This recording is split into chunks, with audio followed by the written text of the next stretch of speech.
Pledge of Allegiance. I pledge allegiance to the flag of the United States of America and to the republic for which it stands, one nation, under God, indivisible, with liberty and justice for all. So next we have adjustments to the agenda, which I don't believe we have any at this moment. The chair's report, just very quickly. This Sunday is the 2018 Becca Peasy 5K, and it's a race that raises proceeds to benefit the high school student and athlete scholarships and the overall athletic program at the high school. Also on May 1st, here at the Chenery, is the Foundation for FBE's Teacher of the Year, which is a very exciting event that students and families are invited to come, and I've been to it for the past 3 years, and it's a very moving event to see the teachers get up and speak about their experience and their working in the Belmont Public Schools and how it makes them feel, and it's a great, and the students get very excited about their teachers and all that, so it's a great event. Tomorrow night, the Special Education Parent Advisory Council is having an information session on basic rights for parents. On this weekend, the 27th and the 28th, the high school is having their annual Pops concert at the high school at 7 o'clock. On the 30th, the middle school solo and ensemble concert is at 7 o'clock here at the Chenery. On May 11th and 12th, there is a one-act play festival at the high school at 7 o'clock on both nights. The 17th and 19th, there's the musical here at the Chenery that's at 7 o'clock as well. And then May 23rd is a very busy day here in Belmont. There's a grade 5 band and orchestra concert, a chorus concert for grade 5 as well. And then the Belmont Boosters are having an event at the high school on the 23rd, 6:30. The Patriots are coming to Belmont. And I haven't been, but it's a fun event that I've heard great things about. Okay, so moving on. There is no student representative present, and then we have the superintendent's report. I only want to emphasize that the Outstanding Teacher of the Year award ceremony that they have on May 1st was preceded by notifying the teachers right before the April break.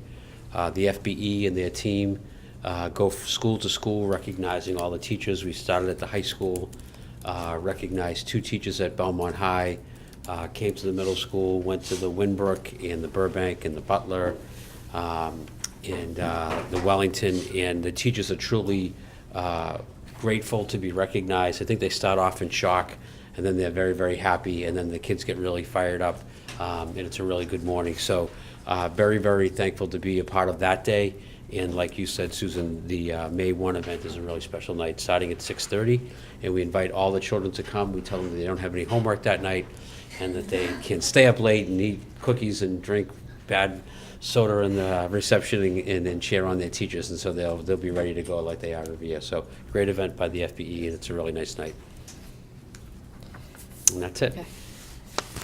We have no unfinished business, so our next is the budget hearing.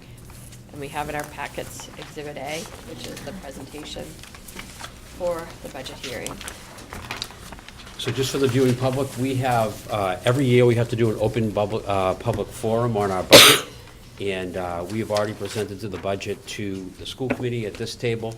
We have presented the budget to the warrant committee and the board of selectmen and the school committee at a separate meeting back in February or early March. We will be presenting just an updated summary of the budget presentation that we've already provided. And we do not vote on the budget tonight. We will vote on the budget on May 22nd. That gives us a chance to take any feedback that we get and make any adjustments leading into our town meeting segment B sessions, which are in June, that all financial articles are discussed at town meeting. So we have a little time to make any adjustments if needed. And so we'll give you the highlights tonight. I also have provided in related work the updated enrollment projections that we got from McKibben Associates. as a second presentation, because I think it really rings the alarm for our concerns for enrollment. The updated information is interesting to view, and it was requested by the school committee, and we did receive it a few weeks ago. Tony and his team have made it into some very succinct slides, and I think that will be information that will be helpful to inform not only this body, but the viewing public, and then town meeting in June as well. So, a summary of our FY19 budget. If you remember, we worked our budget through 3 different lenses to walk our request for FY19 forward. The first is the roll forward amount. The roll forward amount just basically says all the folks that we have right now, if we moved them into next year, what would it cost us in terms of salary and costs to do business in the insurance that we anticipated for those employees. And that is only a 3.3% increase. So if we rolled everybody that we had today forward into next year with all the contractual increases, stipends for staff and curriculum development, overtime for substitutes in custodial work, et cetera, that's a 3.3% increase. The next section of our budget, which are our strategic plan cost drivers, is the 9 positions that we're asking for, or the 9 FTEs. They won't actually be 9 teachers. They'll be made up of full-time staff, part-time staff, that will make up more people, but 9 full-time equivalencies. That 9 FTE allocation, along with the health insurance, and along with some extra funds that we believe are really important to have in our teachers' hands, that have been historically donated by folks like the FBE and PTOs and boosters and POMs. We added more money to ensure that our teachers had what they needed, and that was a 1.6% increase, or a total of $828,000. The last cost driver, which is an external cost driver, which I describe as almost a bill that the town needs to pay, consists of our special education tuitions that we pay each year, and transportation and contracted services that we're obligated to do by law or mandate, and also the health insurance that we provide our staff, teachers and staff and custodians alike, and that increase townwide this year is 11%. So that increase in and of itself is 2.7. So as we add these up, they all seem reasonable as you walk your way through each category, but we do end with a request of 7.6% in our budget from FY18 to FY19. Which is a total request of $4,016,108, and the total budget would be $56,985,592 for fiscal 19. So that's a summary page of what was a long presentation that we provided on 2 occasions prior. Just to kind of frame this work, when folks see 9 teachers and say, well, how do you need 9 more teachers? We should remind our community that we're very thankful for the override funds that we have received for 3 years. That gave us a 3-year budgeting process where we were able to hire 10 teachers in the first fiscal year, 5 in fiscal year 2, and 5 more in fiscal year 3. Next year is the 4th year that we are now in. And the financial task force model, even though it went out in services and needs, it didn't go out as it related to revenue. So we are asking for more revenue to support some additional teachers that we feel we really need for our enrollment. And when we look at that and we start to do a comparison, we say, well, where does the town get money for enrollment increases? And that increase is supported by Chapter 70 state aid from the state of Massachusetts. So our Chapter 70 funds actually went up by a little over $1 million, which is a 14% increase. And our request for those strategic plan cost drivers, which are the 9 FTEs plus some materials for enrollment, totals $828. So we're giving you this information to show that we're not asking for so much money beyond our enrollment needs, and that we are in the ballpark of not only rolling our staff over at a reasonable percentage increase from one year to the next, that our increase that we're asking for as it relates to enrollment is within the boundary of that Chapter 70 money that the state is actually providing the town.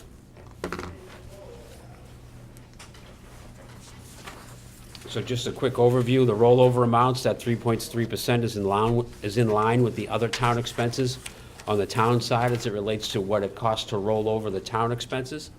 The cost drivers is a 1.6% increase over FY18, but it is below the amount of money that the town received from the state for Chapter 70 to account for the increased enrollment.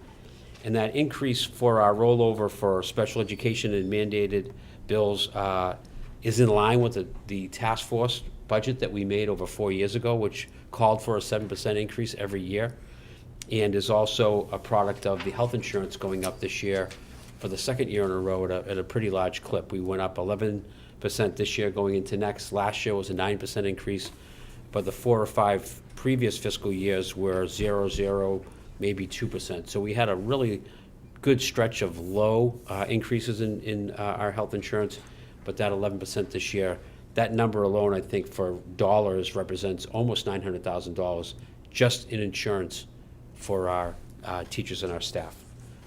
So that's why you would see a sizable increase in the budget. What are we doing with the funds as it relates to our FTEs?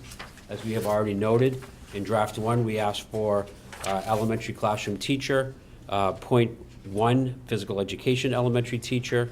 We had asked for a .6 art teacher, but as we started to look at how we are arranging our classes in our modular classes at each school, we know that we can provide the necessary art without adding any staff, with the travel time that we're having at each school reduced a little bit. And instead, we're putting .6 elementary guidance counselors, and that would be one for a .2 add for Winbrook, a .2 add for Butler, and a .2 add for Burbank. Right now, the Wellington already has 1.5 guidance counselors, and the other schools don't have full-time as of this point in time. So it's a little bit of a calibration for that service. We will continue with the .6 elementary special educator. We will continue with the .2 music teacher, 2.0 middle school teachers. That will be grade 5. That will add another team to our grade 5. Remember right now that the grade 5 average class size is about 28, and this should bring that down to about 24 or 25. Finding space for those 2 teachers, I think, will be a challenge, but Mr. McAllister is working on it and believes he has space. We would like to add a 1.0 middle school administrator to support the middle school. The school is getting to the point of being almost 1,350, almost 1,400 students, and it only has 3 administrators for all of those students, so it makes it challenging. And at the moment, we have 2.5 high school teachers that have been allocated by department. That just got broken out by the Leadership Council, so we don't have that updated information. We received it last week, right before vacation. We went over those selections with the team, and we can provide an update on that 2.5 outbreak or breakout of positions at our next meeting. We are also including 1 district-wide English language learner teacher. We don't put that at a school or at a level until we find out where the students actually attend. The enrollment tends to go up and down in each of our schools each year and at each level. So we just usually hire that position to have as a placeholder. We know our population's going up. It was in our enrollment projections. I believe that we were 11 or 13% from last year to this year, and we anticipate a continued growth. And we know we have high class size in that service delivery right now. So that will go to good use. So that is our 9 FTEs. The changes that we have outlined is a net 0 budget shift. And one more change in our draft 1 to our draft 2 has been a shift in how we allocate funds within our technology department.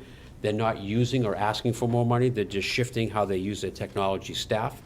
And they're basically going from less contracted service support to hiring 1 more individual that will be an employee of the district. That will be a net 0 impact to the budget.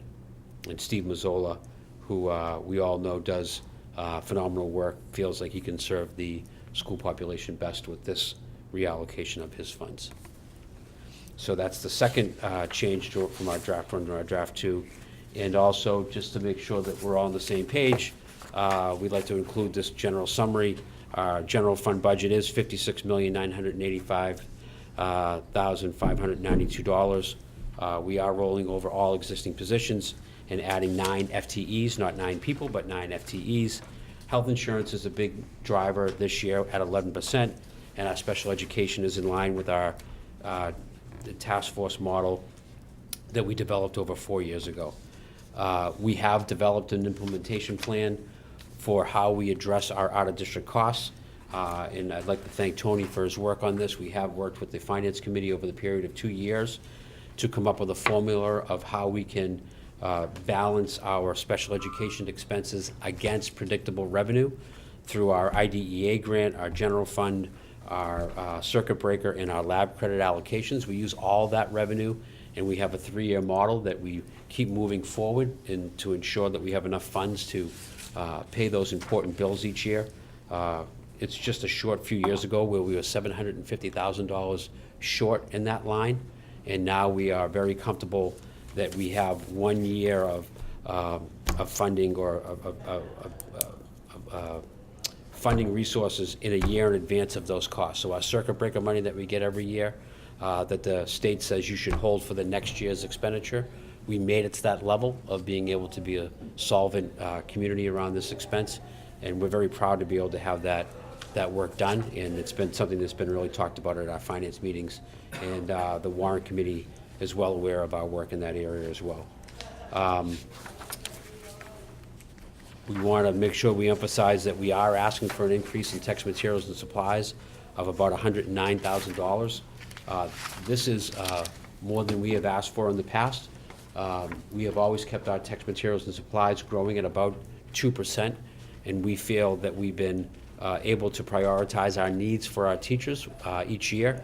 But we've also been leaning too much on the FBE, too much on our PTOs, and this is a real shift to try to make that those purchases on general fund money, not on the hope that PTOs and boosters and the FBE will provide us funding for that. We believe that these are general expense items, and they should be in the budget, and so we did want to include them. Our federal grants are budgeted in FY19 as they exist now in 18. That doesn't mean that that's how they'll come in, so that's a variable that we want to keep out there.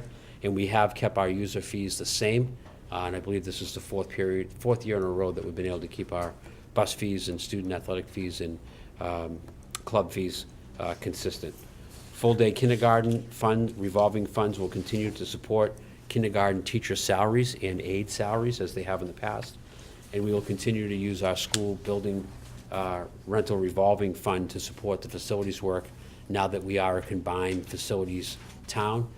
And it's nice to report that we have a new director for the facilities department who will be able to support the schools in the town buildings. And this rental income that we get through using our schools as rental properties over the weekends and at night will go to supporting the schools each year for anything from fixing baskets to roofs to windows, et cetera. So we're lucky to have that money to go to that purpose.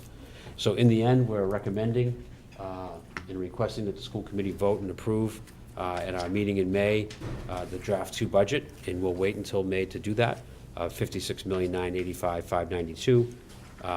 In the all-in budget, and a lot of folks like to know what that means. The all-in budget is not just a general fund money that's provided by the town, but also the money that we receive from the state and federal grants.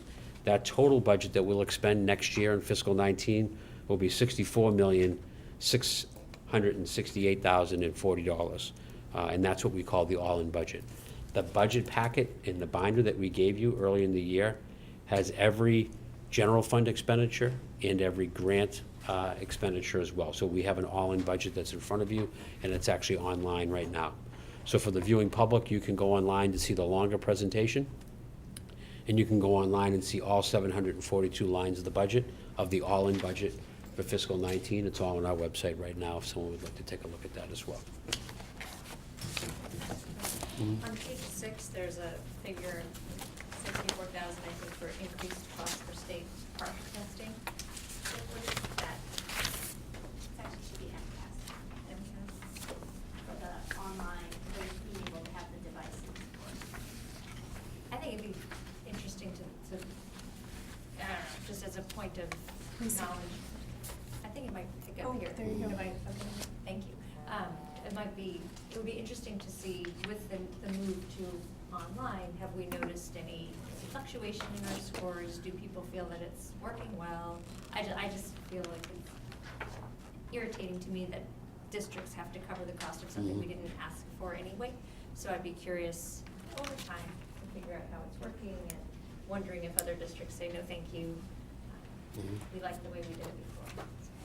Would you like to provide some anecdotal, I don't have any insight on scores. I would just add that the devices are being used very well for instruction. So I'm grateful to have the devices. If that was the lever that helped us get them, I agree that I have some questions about what it means, for example, for a third grader to be taking a test on a computer.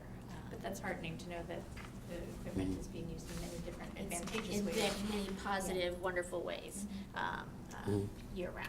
so we were fortunate to use money from our general fund in the current year and leverage that to receive funds from the capital committee and to also receive money from the Chenery PTO and other PTOs, as well as the FBE, to support technology in our classrooms. And to Janice's point, having Chromebooks in the middle school is a good thing.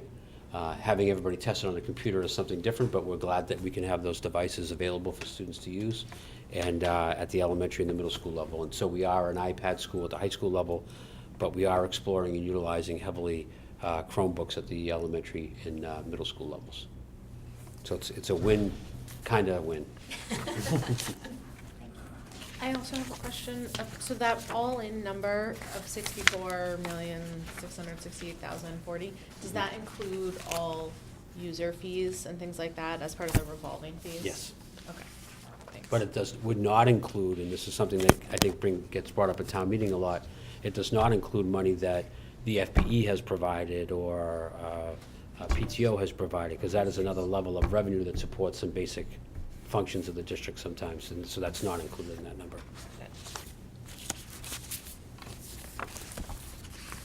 Want to switch to the Yeah. enrollment now?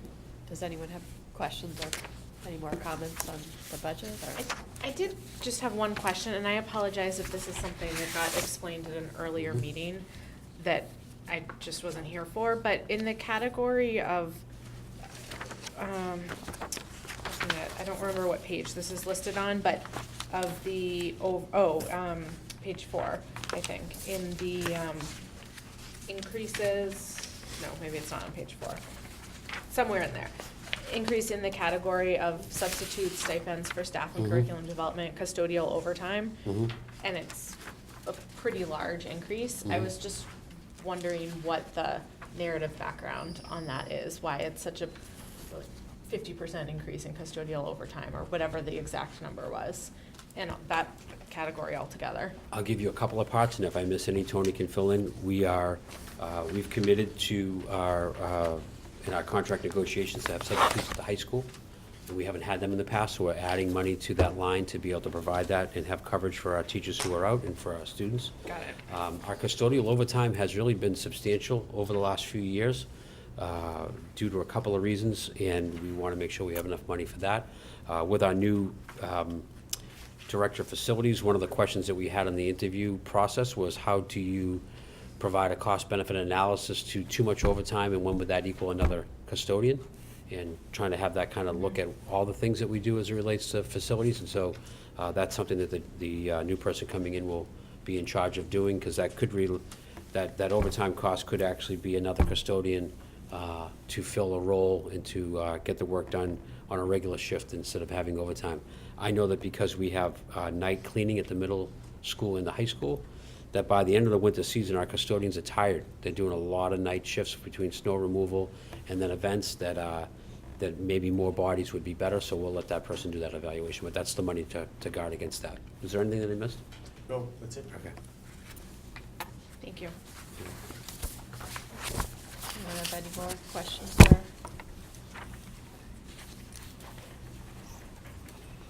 So we're gonna go over this? Yep. report. So just as part of our, we were asked to provide updated information.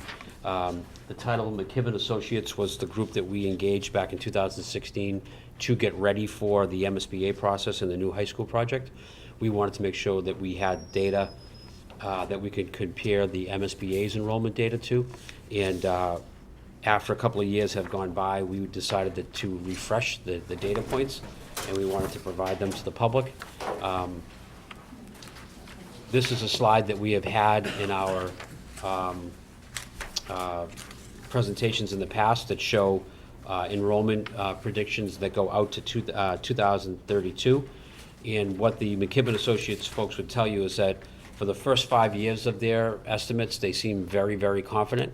And for maybe a 7 to 8 year period, they feel pretty confident. And then anything after 9 or 10 years is really just that formula playing itself out, that they don't have as much confidence. So I really see this as a 5 to 10 year view, but we did put all the data points on it.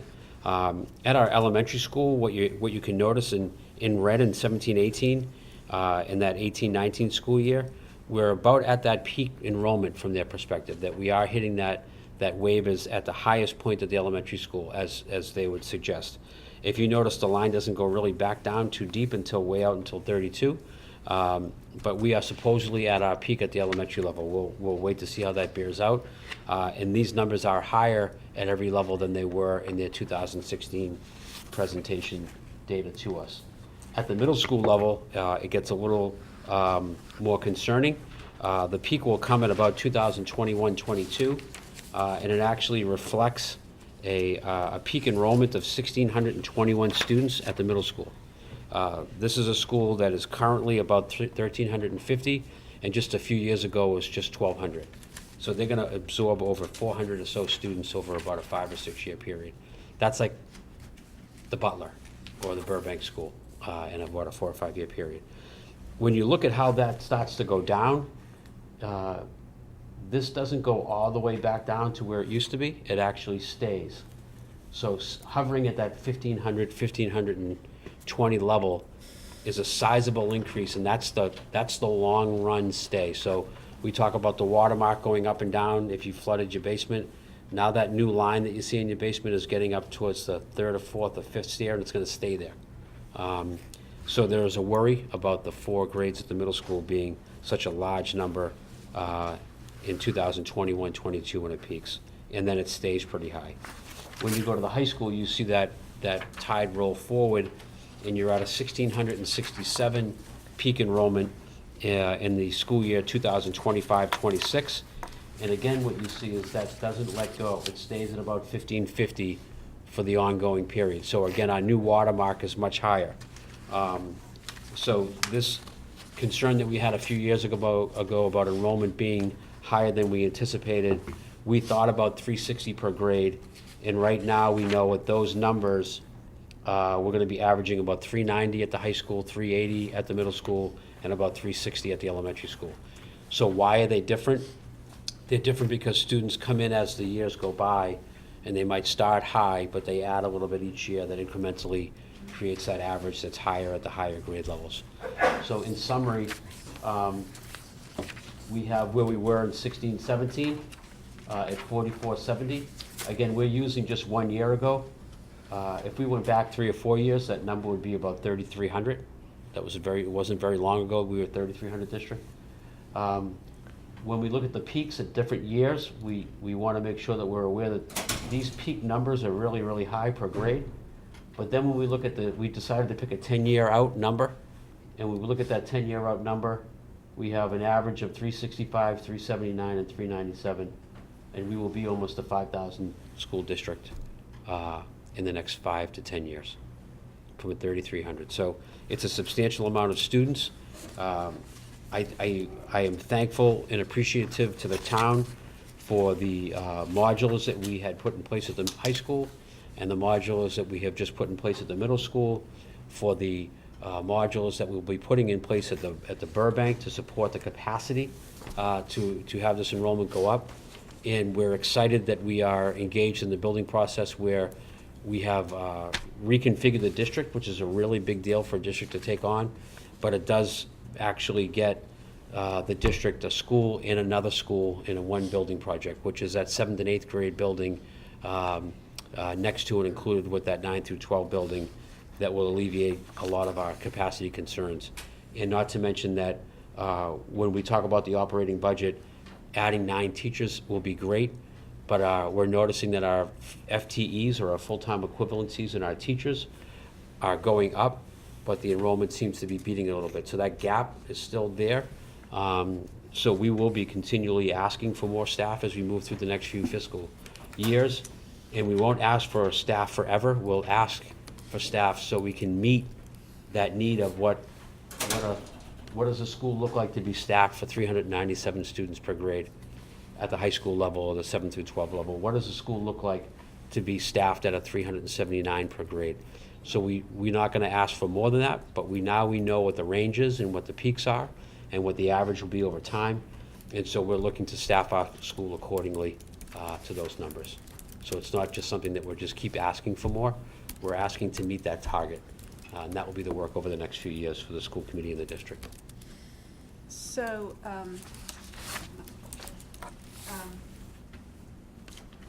400, roughly 400 per grade is Correct. about what I was expecting. Mhm. We could Mhm. go up to. Yep. That was my thought. Does our new high school accommodate that?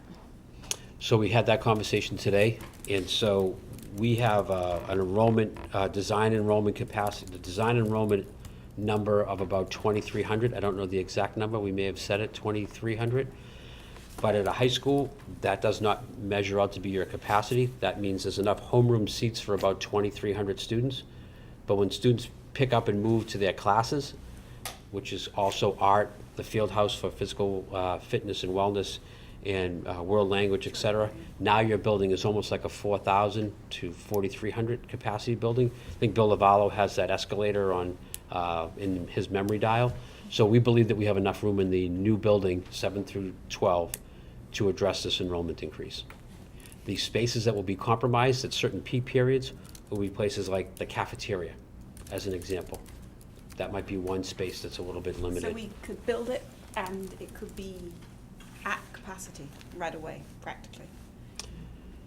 We could build it and it would be at design enrollment capacity, but it certainly wouldn't be at design enrollment amount, but it wouldn't be at capacity as it relates to, we would have enough rooms as students go into their schedules to support more students that are on that list. So I'm comfortable with the day-to-day schedule with that number. But those are the things I think that the peak periods are hitting right when all the students move in 25, 26. I mean, the students might move in before that, but those will be the highest numbers right at the time when the school opens. Does anyone have any other questions or comments or? I mean, this is really good to have an updated Mhm. version of this since.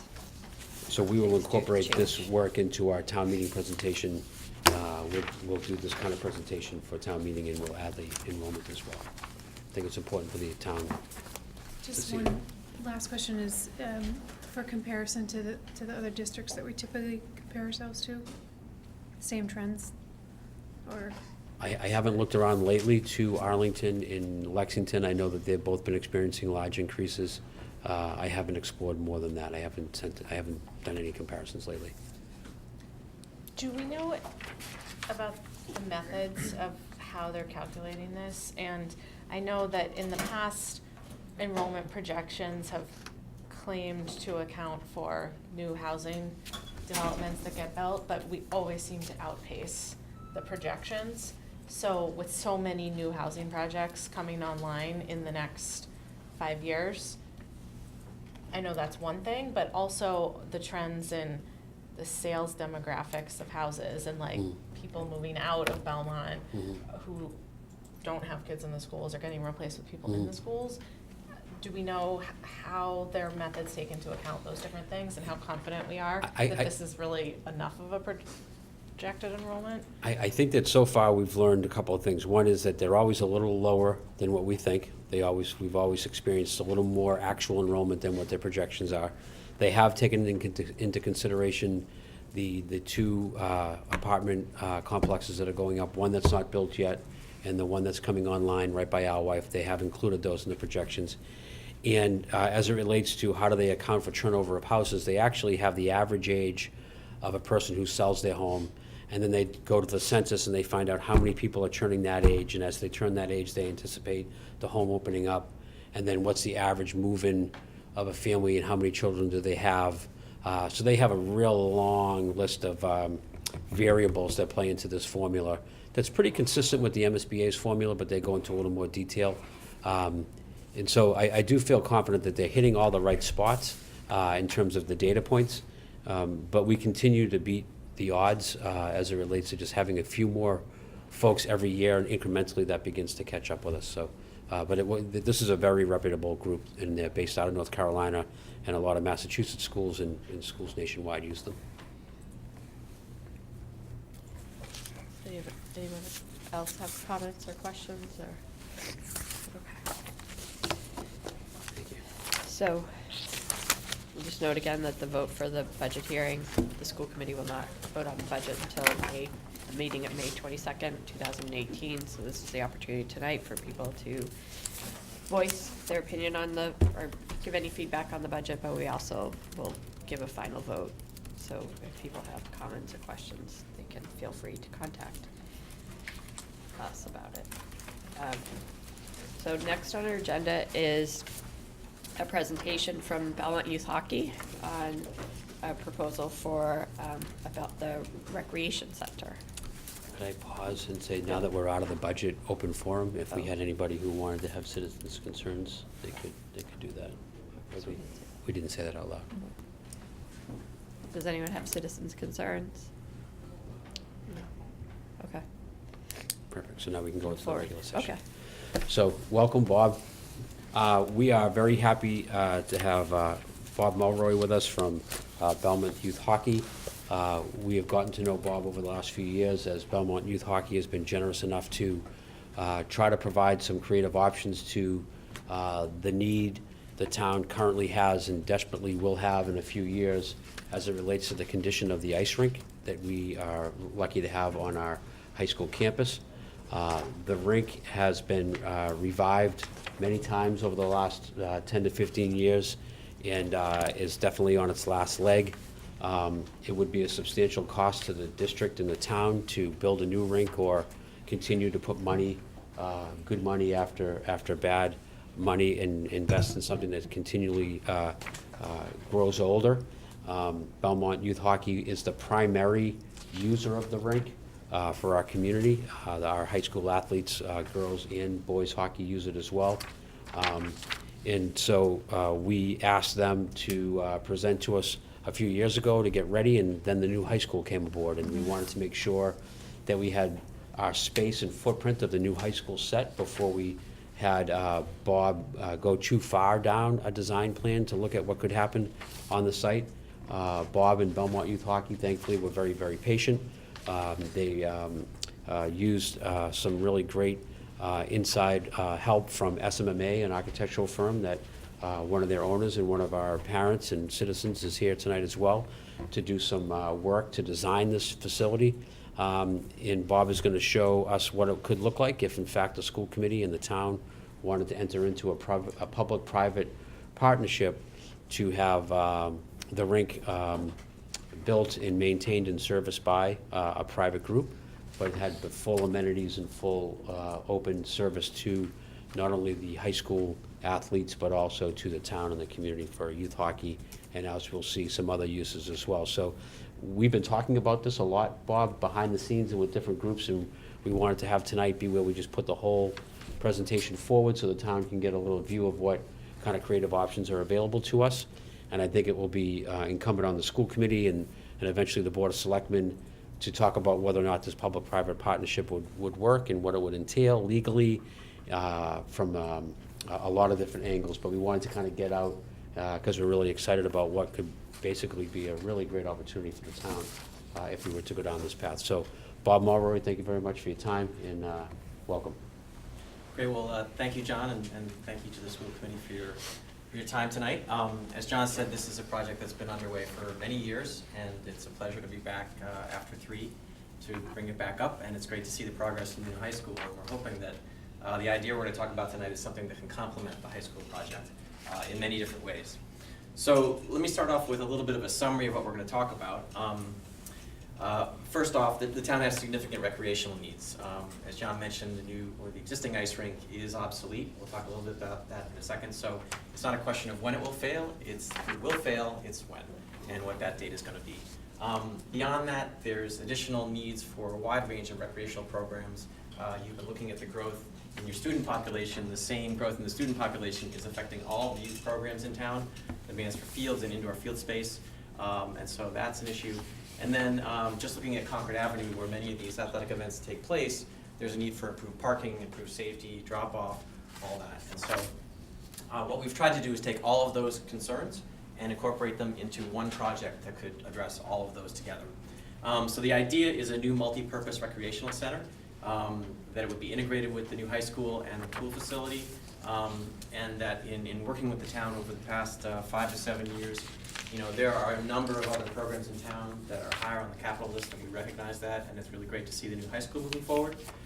But as John mentioned, we are the primary user of the facility, and so Belmont Youth Hockey has a major interest in having a functioning facility in town. So we're offering to essentially go into a public-private partnership where in exchange for a land lease, we would raise the private funds to build a rink that would be for public use in the town. And the user fees would essentially pay back for the lease, pay the loan back. And once the loan is paid back, then the facility would revert back to the town. So it's a mechanism that's been used in other towns, and I'll talk about that more in a second. But essentially, that's what we're working on tonight. So some quick background. So Belmont Youth Hockey, we're almost 50 years old, operating here in Belmont. We are a nonprofit 501c3 run by all volunteers. There's about 60 adults who help make the program function every year. We have about 400 kids in the program year to year. That's growing, much as your programs are.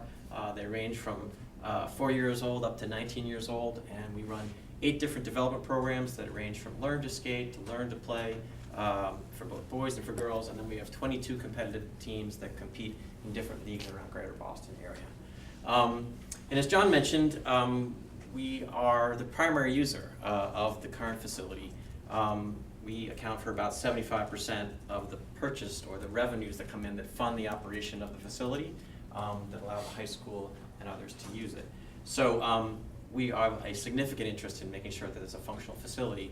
What I would note, though, is that the current facility, we actually rent at about 7 other rinks around to meet our demand for our programs. And so our kids are traveling from Woburn, Somerville, Cambridge, Watertown, all those other rinks to get enough time for them. So while we are the 75% purchaser, we actually have capacity to take up a lot more space. So the current situation, the quick summary, the last time I was here we spent a lot of time on this, but essentially the existing facility is obsolete. An engineering assessment that was done of it some time ago that the town had done essentially determined that the facility was done. And it was really just a matter of time. That's 7 years ago, I think now. We're at a point now where the mechanical systems are at basically risk for catastrophic failure, the point at which they can no longer be revived. And so that day could be any day coming up. And unfortunately, the structure, the way it's built, is not up to current code. So the option to renovate really isn't there, because if you were to try and fix one small part, you'd actually have to replace essentially the entire structure. So you're looking at basically a new facility in one situation or another. From a programming perspective, the town growth that you're seeing at the middle school and the high school is driving demand for youth sports around town. Over the past 20 years, the growth in girls programming has significantly up. We have a huge number of girls and girls-specific programs, as well as in our joint programs. And then there are programs like ours, but the other, the soccer, baseball, that are securing space and indoor space at facilities all around Greater Boston. And then the last part, from a civic infrastructure, when we were talking to the town initially about this, there was significant demand for additional indoor space for other recreation activities just throughout the town. Whether they be indoor space for walking or for running, whether they be space for community meetings or concerts or blood drives. All of those things became apparent that there was a need for additional space. And then lastly, the need to improve the parking and the safety conditions that are on Concord Ave. And so all of these conditions and demands were put into our process to try and come up with something that could work. So the mechanism, what we're proposing, is a public-private partnership. If you're not familiar with it, it's essentially that you use a private entity to fulfill a public good.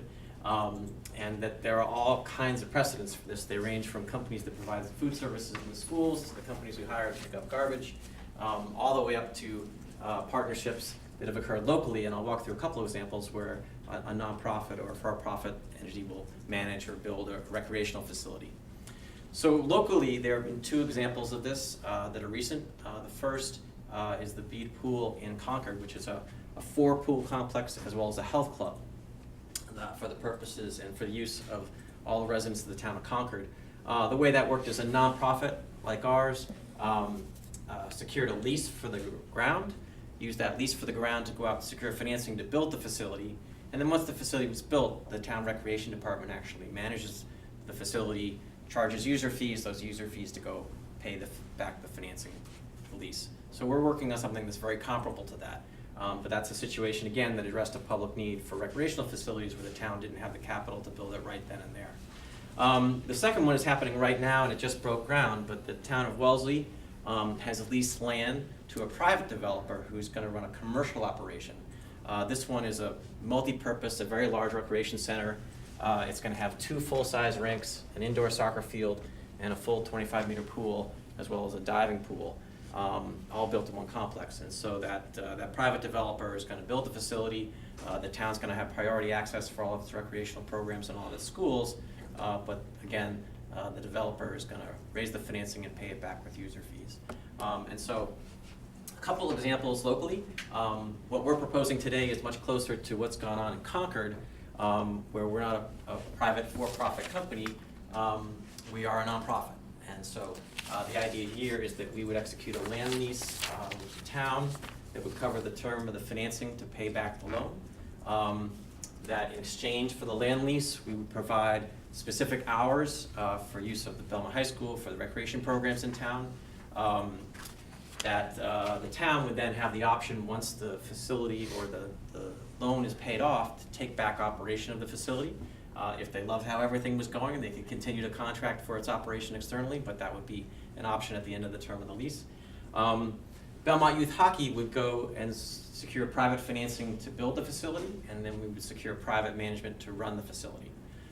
And so that's how this would work in the model we're proposing, much like the pool in Concord. So in terms of the facility, again, we tried to incorporate all the demands we heard in talking with different entities in the town. First off, capacity for skating, between figure skating lessons and the figure skating practices, the public skating, ice hockey, sled hockey, broomball, and curling, all demands for ice time in town. On the field house side, there was demand for some indoor tennis courts, indoor field space for soccer, baseball, lacrosse, options to have other athletic events in there like rock climbing, running and walking space, and potentially event space. And then from a point of view of infrastructure on the high school campus, team meeting rooms or community meeting rooms, a need for a significant expansion of the locker rooms for both Belmont High School teams and potentially visiting teams, and then a potential for exercise or health concessions, whether they be yoga classes or Pilates classes or something in that vein, and then a food concession and skate stop concession, which generally go along with these athletic facilities. So now I'm going to show you what this might look like and where it might go. So when the design started for this, we were asked a couple things. One was preserve the existing fields, so preserve a varsity softball field and preserve a soccer or lacrosse field. So what you can see in this design is we've done that. And just to orient you, this is Concord Ave, Higginbottom Pool right here. The existing rink is up in this corner. So that would go away. So the new facility would be on Concord Ave. So we did retain the varsity softball field and a soccer field. We were also asked to improve the parking and drop-off, and so there's a new parking lot here for close to 180 cars, and then a second parking area that creates a handicap parking spot for the entire athletic facility, as well as a drop-off spot that's off of Concord Ave for all the athletic events that occur in this area. So hopefully this is going to make a major improvement to the flow of traffic, to parking, access, as well as safety on Concord Ave.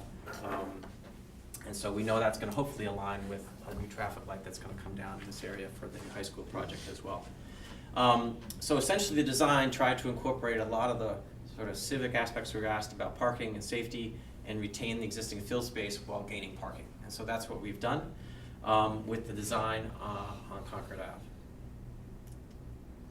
Ave. From an exterior perspective, and again, kudos to the team at SMA, they look to create a design that's a very low profile on Concord Ave.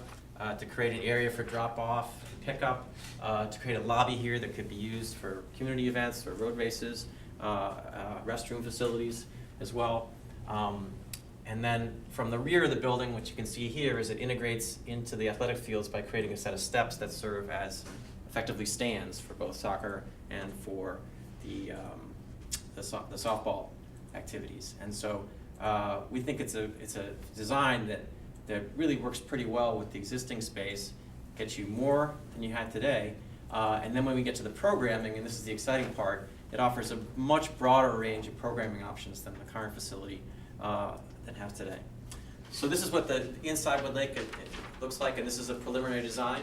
And so on a quick tour of it, you place the existing rink, and then you pick up 8 different locker rooms here that are on the back under the stands that provide direct access out to the field, so they can be used for the existing facility, or they can be used for the athletic events that occur outside with the high school. On this side, what you pick up is a half rink that can serve as a rink for the winter season, but the rest of the year it's fieldhouse space. That would be 2 tennis courts, or indoor baseball, indoor softball, indoor soccer, concerts or community events or whatever it could be on that side. You pick up a meeting or team room or classroom space here, and then over here we could potentially put in additional health facilities, whether it be gym or spin or Pilates classes, as I said. A lobby, concessions up front, and a press box on this side. And so you pick up a facility that's not just supporting hockey, it's creating the infrastructure to support the entire athletic complex with restrooms, locker rooms, indoor space, meeting space, team space, and other community space as well. And as opposed to just addressing skating, hockey, figure skating, and those events, you have a facility that can support additional fieldhouse space, which you're not going to pick up on the new high school design for the additional classes and grades that are down on the campus. So we think we tried to do our best here to integrate as much as we could into the space while preserving all the existing field space and picking up parking. And so this is the concept. And then the last part of this I didn't touch on is above this facility over here, we would try and put in a walking or running track above that would operate year-round for folks who want to continue to get some exercise through our lovely winters or through the hot summers. So essentially that's the idea as it works. There's an additional site that has been under consideration, which I just want to mention briefly. We haven't done a ton of design work there, but we have looked at whether it's feasible. And this would also be on Concord Ave, but much further west out on the old incinerator site. And so this is actually on the Waltham-Lexington border. And the incinerator site has a lot of wetlands to it, and so where you lay out and where you put your building has to be pretty careful.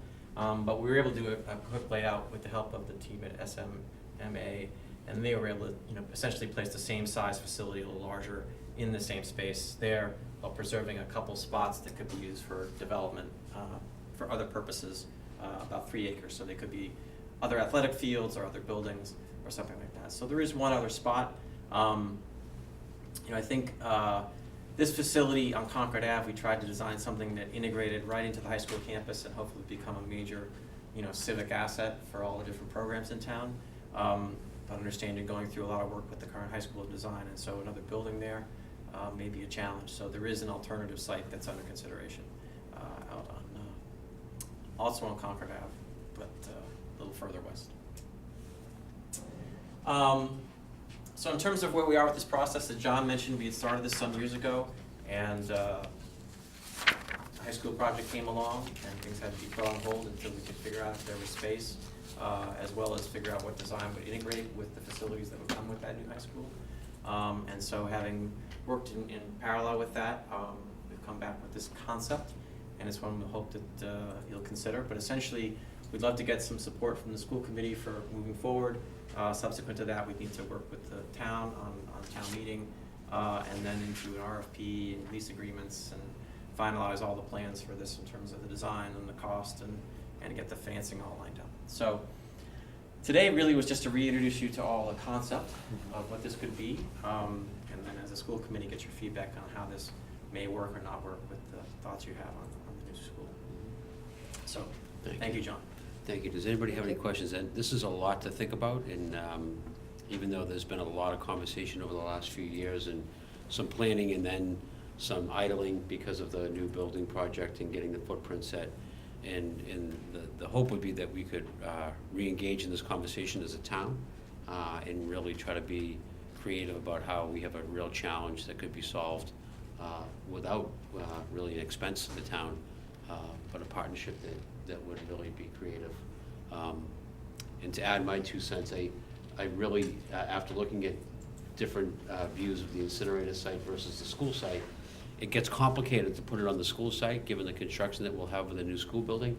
But when you really think about what that would look like and the value it would bring to that whole downtown area with the pool in the summer and the use of parking and the loop that goes in and out to get cars off the street and to have all those amenities right there in the place that's the heart of the town is a really unique opportunity. So I think that this just presents a really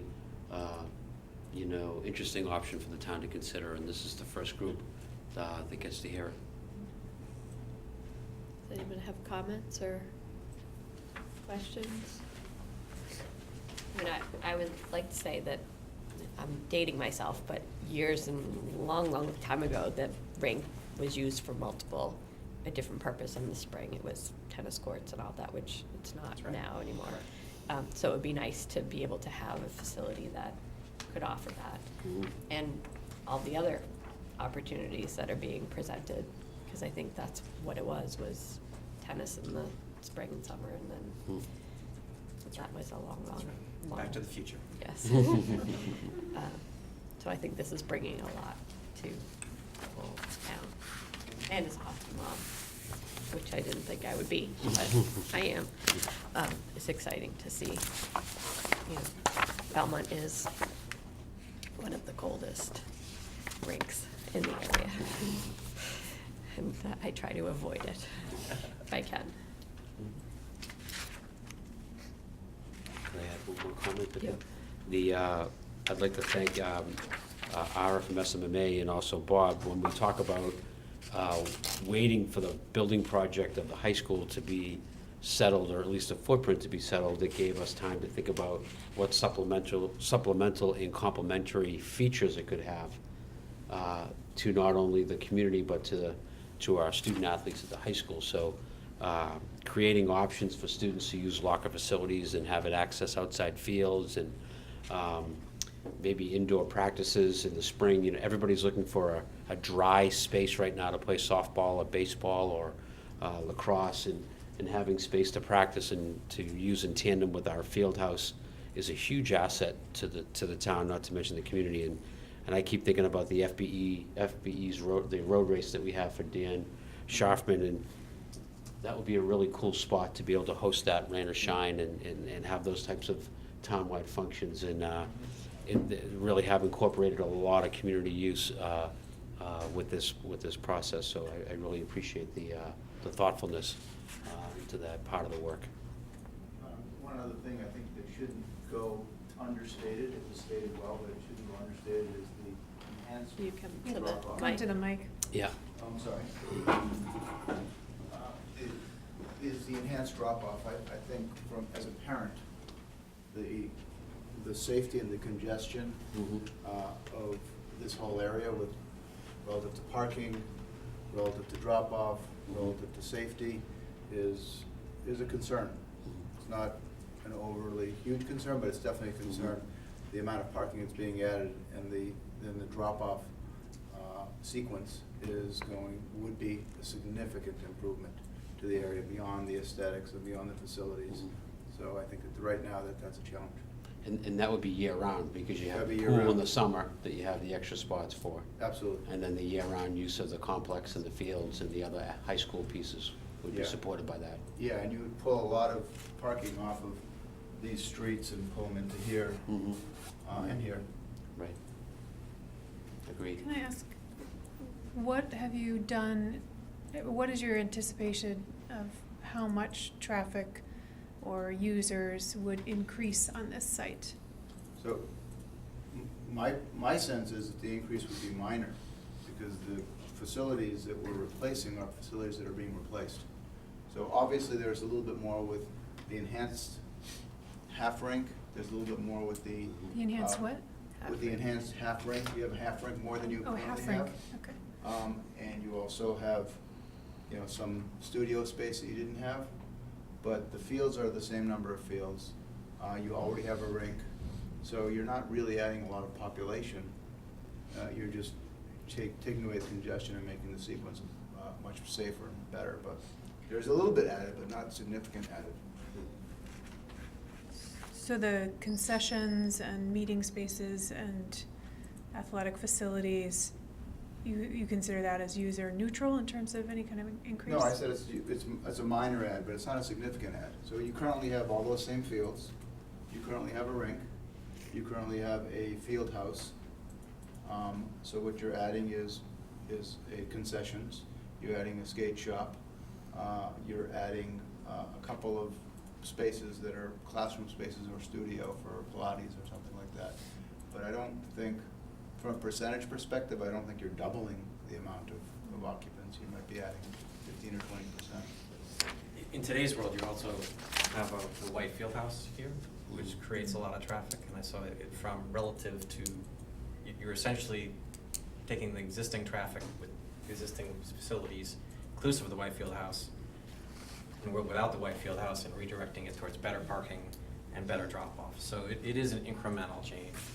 I mean, I Because ask you are in losing part one thing, because because you are losing the white. we have so much attention around traffic increase on the site, so I think we really need to know those numbers to think about it holistically as a benefit to the high school, being cognizant of impact to the neighborhood, and we're really being put through the paces on those numbers with the high school project. Yeah, the high school project asked us to try to incorporate 150 spaces on this site, and we were able to incorporate more than that. So that was based on their study, they were hoping that we could add 150 spaces. And to add to part of the parking issue, part of the traffic issues were related to the parking issues. So taking cars off the streets for parking, getting them off Godin, getting them off Orchard, getting them off Concord, now provides folks who are traveling through to take that right hand that I took to come up here on Godin, and there was a car parked on both sides.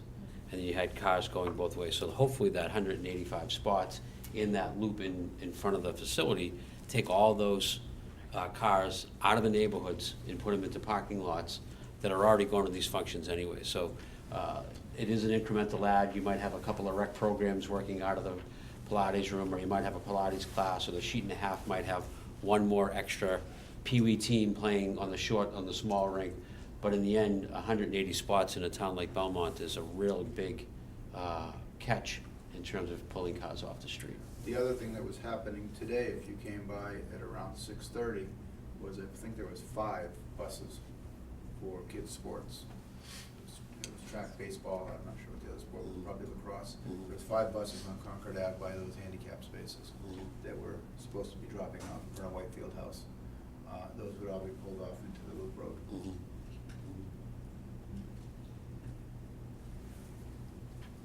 Anyone else? Just so I understand, the lease, that you had said earlier, at the end of a certain period, the town would take it back, or you would discuss, is 30 years the time frame that sort of absolute, or how do you just think about that? Sure, so we haven't finalized the financing or a lease yet, but so maybe it's a 20-year lease, maybe it's a 30-year lease, but would tie the term of the financing to pay back. We, as a nonprofit, could issue a tax-free bond. And so we'd issue that bond to raise the funds, and whatever that bond term turned out to be would be the term of the lease. Once that's paid off, then, at least in discussing with the town, rather than automatically reverting, if everything's working great, and they love the private operations of the facility, and everyone's getting exactly what they need, they'd like the option to continue that, or the option to operate the rink themselves, right, to bring it back in-house, so. Could you go to the next steps slide? That might be helpful to walk people through. Yeah, so, anyhow, so basically this is a financing mechanism, using our nonprofit status to get low-cost financing to build the facility. Once the facility's paid off, then the town has multiple options, whether they want to operate the rink themselves as they do today, or continue under a contract directly with the management company, or continue with the existing relationship that goes on during that term. So the town will have multiple options on what they want to do. I just want to add, so to me, these are the steps that we have to take, and the order is really important. The first thing we want to do is put this idea in front of the public to make sure that they understand what it would entail and what it would look like, and it would need an approval from the school committee to even move any farther than this. From that, because we quote, own the land. The town owns the land with the school, so obviously the Board of Selectmen are equally as important in this, and so it would then have to be put in front of the Board of Selectmen for their approval. And while we're doing that, we would, and we already have been in contact with town council. What does this kind of a lease look like? What does this legal language look like? What are the legal terms that we would like to come to agreement on? What are some of the best practices with some of the towns that have been presented here tonight that we could review and look at? And if all that felt comfortable and the legal pieces were covered, do we really want to enter into this? And if we do, we would have to go in front of town meeting for final approval. When we do that, you'd have to go out and then have an RFP process. Who's going to build it? Who's going to run it? How's it going to work? So there's another process after that. After that's all been secured and the financing's been secured, the terms of that agreement will be really clear in the language of the lease that shows what happens at the end of this. The terms of it, how long it lasts, what the hours are that the school gets, what the hours are that youth hockey gets, what rec gets, et cetera. All those things would be explained very explicitly in the lease. And so this is the first step of about 4 or 5, big steps that we'd have to look at and take one by one. So, do you have a rough timeline for this? Because I'm thinking of construction of this facility and construction of the new high school, and it could just be a lot of construction. It could be. I think there's different timelines depending on the pace at which we get this approved. The construction of this is actually relatively short. So this is probably a 15-month construction process. So there's one timeline where we would seek to get all the approvals, break ground next year, and have it done before much of the real work starts on the high school. There's a timeline that could have them in parallel, which I know is not ideal. And there's a timeline that could have it after, which is probably the least ideal because the rink won't make it that long. We know that. We don't know the exact day it dies, but we know it is on death's door. And that's one of the reasons why the other site's being considered, because if all the logistics don't really work, or if the preference is to not have this facility on the high school campus, then the other facility can fall as a second option that, again, hasn't been explored anywhere near as in depth as this option, but that may become a default option if the timing just can't work. So. I have a question about the flex spaces around the side. It's a little hard to tell from my paper copy because you can't read the key to all the spaces on the paper copy. But that slide. So has there been any thought, and some of the other major space issues in the town we've been talking about are a lack of space for aftercare for kids in the afternoon hours between, say, like 2 and 6 o'clock.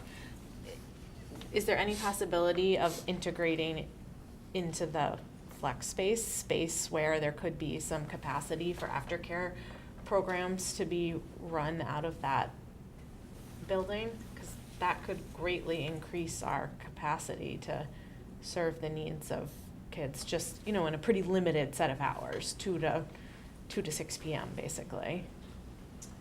I would say at this point, everything's possible. I mean, the idea is that these things would all generate user fees that would pay back the bond, allowing us to build a facility. And so spaces that, could generate user fees, whether it's care, might work. The things we've been thinking about are much more athletic and recreational and exercise related in nature. Just given the facility and also trying to match, the uses up of who's in the building and who's around it. But it's possible. I mean, the idea was we needed more space. And so this is trying to use that area that we could pull out of the existing lot, to create additional flex space. I think what actually happens in aftercare in terms of what kids actually do in aftercare really does align with the other purposes of the building. and we have such a lack of space in the town to serve that kind of need. It could be another, and that is also supported by user fees, so that Mhm. could be something that could The work. only thing I would add is programmatically, all of these things are on the table. I think everything is on the table because it's yet to be designed fully and determined. The only thing programmatically that's a challenge right now is to add space. Right. We have maximized every inch of that site. You know, when we first looked at it and they said, give us 150 parking spaces, we said, I don't think that's possible. That's the only limitation. Limitation is that you gotta fit it within the program of what's kind of there. And it can change a little bit in terms of shape, but really size is fixed. That's the only So part. I have One thing that we did talk about was the use of the Park and Recreation Department to be able to have time available to the town that maybe not after-school care as it's traditionally looked at the elementary level, but Park and Recreation programming that could happen from a period of time that could support that time frame in a certain age group of students. So the Park and Rec Department in the town side has been involved in what those spaces could look like as well. So I think a lot of folks have been asking about Park and Rec, and I think Park and Rec needs space. They don't have any space, so this could be supplemental to their work as well, as another potential option. So does the land, right now the land is designated school land, right? Educational Mhm. use. Yeah. Does this change that status? Because there's a concern about land becoming designated recreational, may not ever become school again. I mean, there seems to be a great divide there, and school-wise, we're very short on land.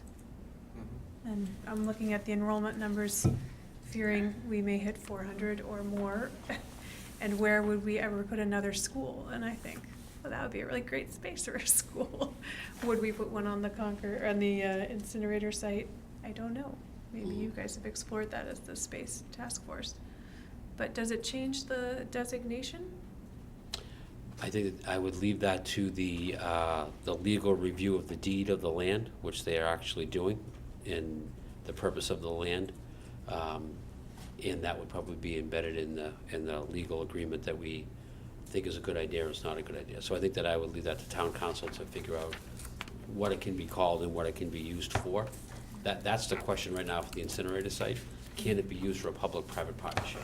We have to go to the state to get that question answered because it's part of the capping process and it's involved. So I think town council could advise us on whether or not this can be put on the land. I'm confident it can because it's already been reviewed by town council. But as it relates to, do we want to have this space be used this way? Or do we want to hold it in case we need another school? I think that's a separate conversation in terms of whether the land can be used for that or not. The land could be used for another school, I'm sure, down the road if that's what people wanted to save the land for. Do you have a comment, Janice? Oh. I was just gonna say that the other thing that we had a presentation on was adult Learning, community yeah. education, that something like this would help and could be used for Mhm. that purpose Yeah, as well. this classroom space was designed with that, during the day, teams from Belmont High School could use it for team meetings, and in the evening it would be classroom space for community use. Mhm. The idea. I guess one last question, does this change your model as a nonprofit at all? How does it impact you guys as an organization? I think the number one thing it does is trying to meet the biggest need we have, right, which is we currently have 400 kids driving all over Greater Boston, and this would allow us to bring all of those kids back to Belmont, and have them all here, during the weeknights for practice and everything, which would be huge. I think on the financing side, this is only really financially feasible for us. If the land comes in this private partnership, which makes it financially feasible, a private developer would have to buy the land, and that would put this up in a range which is too risky for us, and so we've thought about that. So that's part of this working for us, is it has to be in a range where we are 100% sure the user fees cover this, and it's a secure transaction. So that's a lot of work that we've done on it. But if the user fees aren't there because we lose some of this programming space, or if we had to, purchase land to do it, which we've looked at separately, it's not really feasible for us to do that. It may be for a private developer. For example, the one in Wellesley is building a much larger, much more expensive complex, and they're gonna try and, make that all back to pay for the lease as well as, make something to, pay for their efforts. And we've created something here that tries not to create that pressure. Given when we've looked at the use of this facility in terms of the commitment we would make in terms of a long-term lease for Belmont hockey to take ice, in terms of the various clubs around town that would take ice, in terms of the other programs in town, from soccer to baseball to take field house time, we're pretty comfortable that this would not only be used, but you'd probably have it at full capacity right from the start, which, leads to maybe you should have done more, but it's what fits on the space, it currently fits the program needs, and it kind of work financially for us to take on.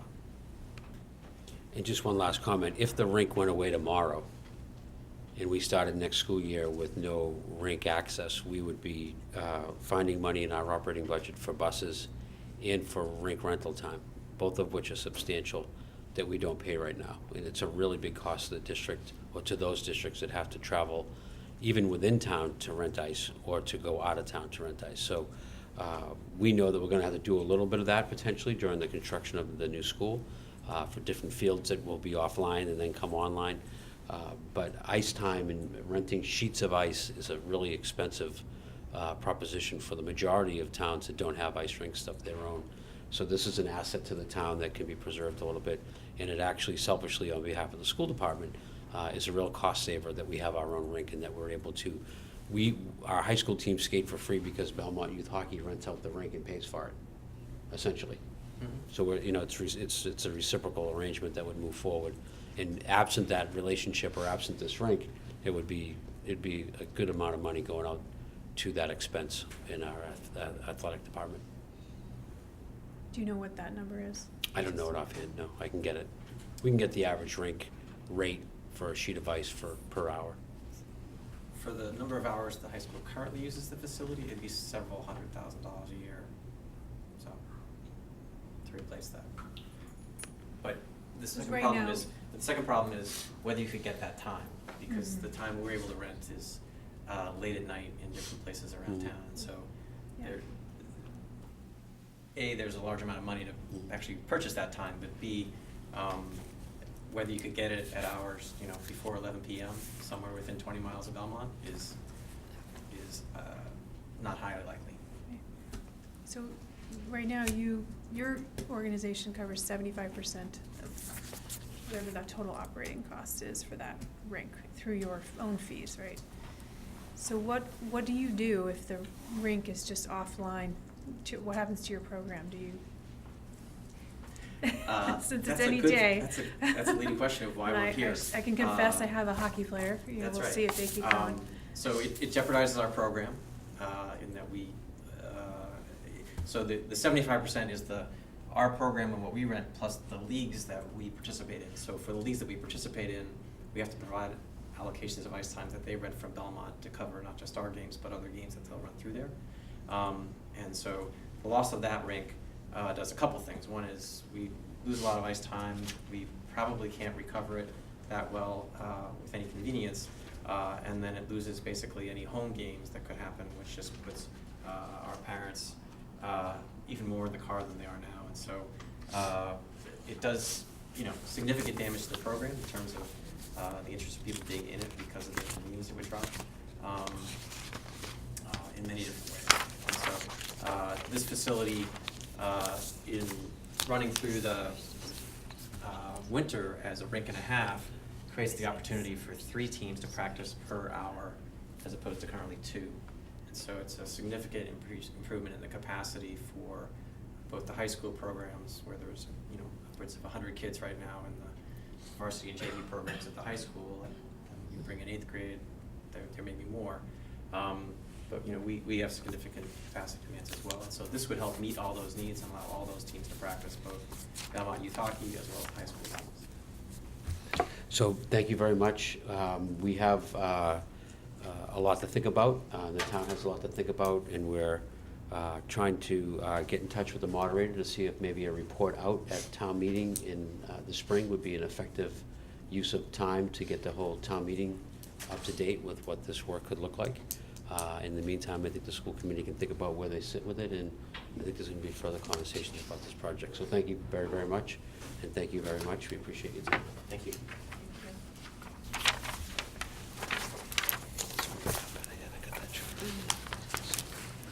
So next on our agenda is the Diversity Week update.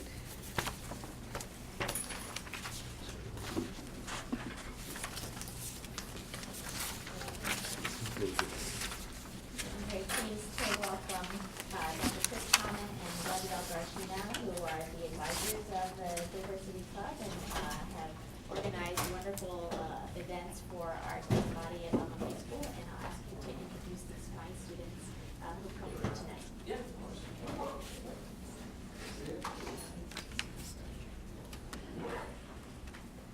So hello, and thank you for having us. As Janice said, I'm Chris Comment. I'm an English teacher, and I co-advise Diversity Week and the GSA with Gabby. We were part of a PLT for the last 2 years that has been working on bringing diversity programming to, or back to BHS. And we're not going to read everything on the slides because I know that you have them. But basically our goal was to enrich the culture at Belmont High School by giving students and faculty opportunities to be introduced to ideas, cultures, experiences that they otherwise would not. And from here, Gabby is going to give you a brief overview of some of the programs that we have. So you can read them for yourself. I just thought I'd highlight what was newish this year, both in terms of content and then in terms of who the actual presenters were. As Chris said, we try to expose the students to something new, something different. I think I would put those two adjectives on when we were brainstorming as a PLT on what we wanted to see happen. So I would highlight the Raul Gonzalez presentation, which was more about exposing kids to a different career path, different way of thinking, a different way of really, in the end, after seeing the presentation, when you have your sights on graduating from high school and thinking about what's going to happen after that, this was a different way to think about it, a different way to see that for yourself as a student. He was an interesting presenter and tried his best to not necessarily sell what he was doing, but give the kids a sense of what it would be like to be what he, to be his profession and how it links back to his high school experience. Laura Worcester would be another person that I would highlight as a new and different way to approach diversity programming. She really focused with the kids on intuition, going with their intuition, being able to view the world through their feelings, through intuition. It was, I saw that programming as a very SEL effort. The other one that I would point out here is the Mormonism panel, which had BHS students on it, which was fantastic because one of the goals of the PLT was to have this be student-driven, student-centered, which I'll talk a little bit more about later. So there were students on that panel mixed with adults, and that was really nice to see everybody navigating that differential.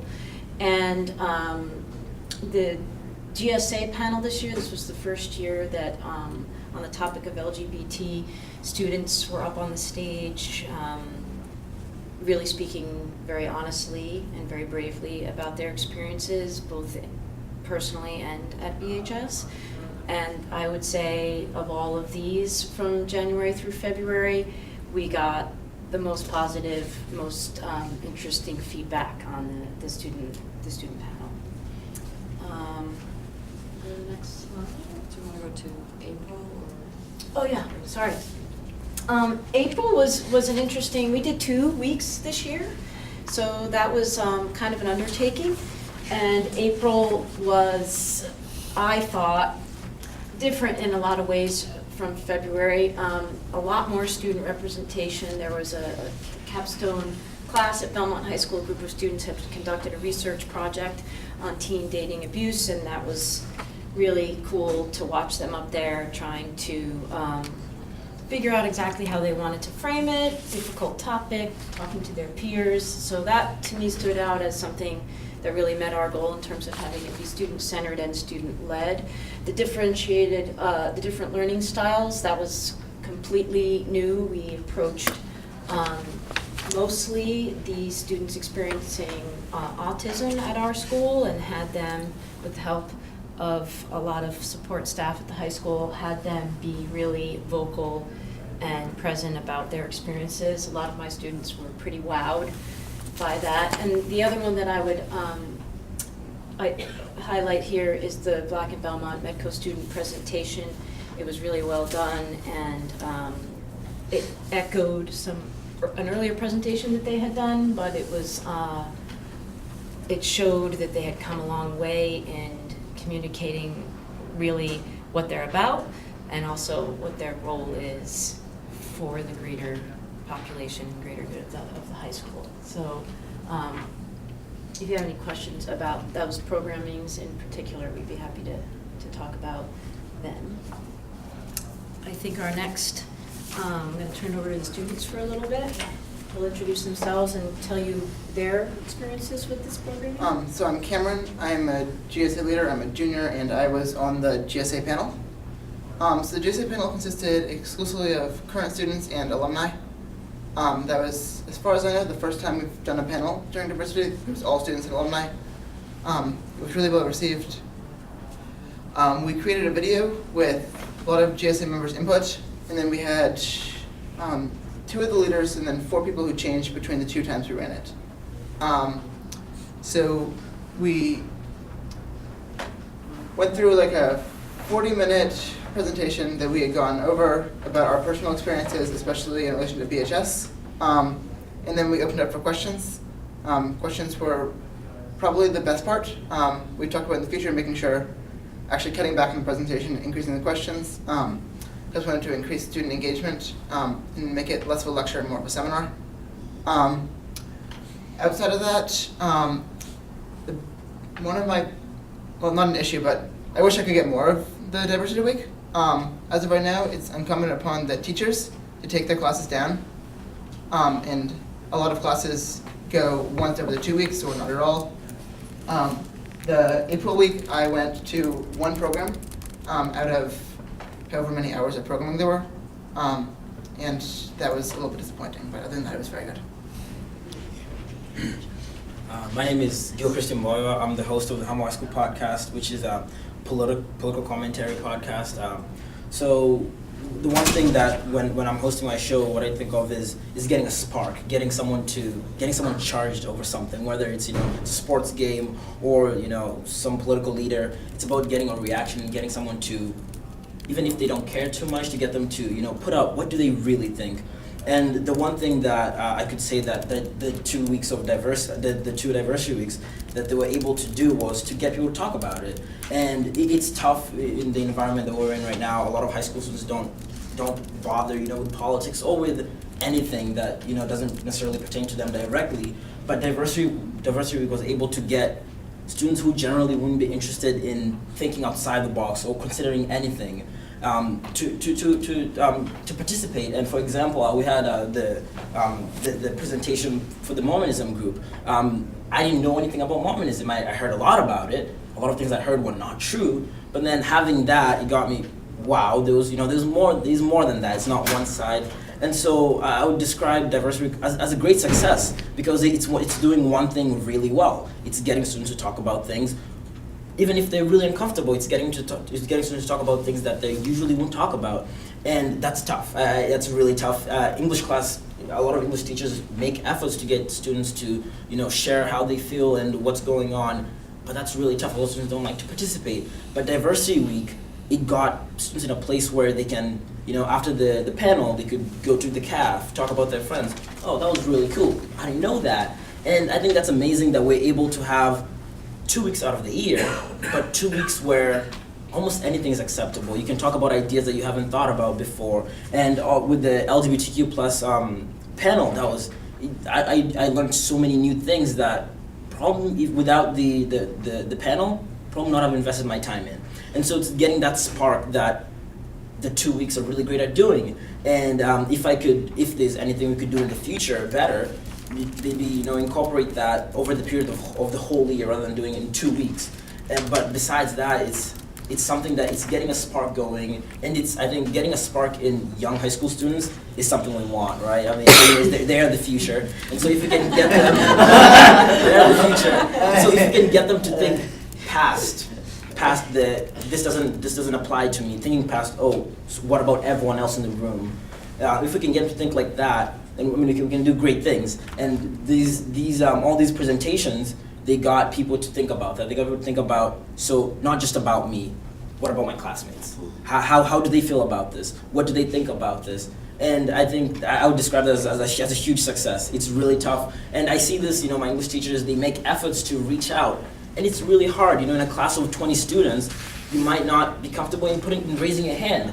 But going to a panel like this, and in an auditorium with 60 students, you might not be able to put up your hands either. But you have the comfort of, after the panel, you go to the caf and talk to your friends.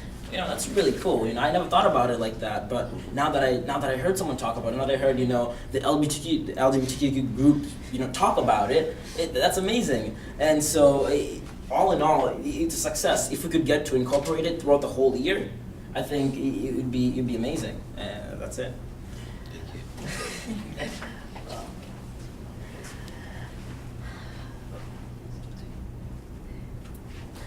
I don't know if I can follow that up, but my name's Zach Stewart. I'm a senior at the high school, and I personally participated in the Black and Belmont and MECO student presentation.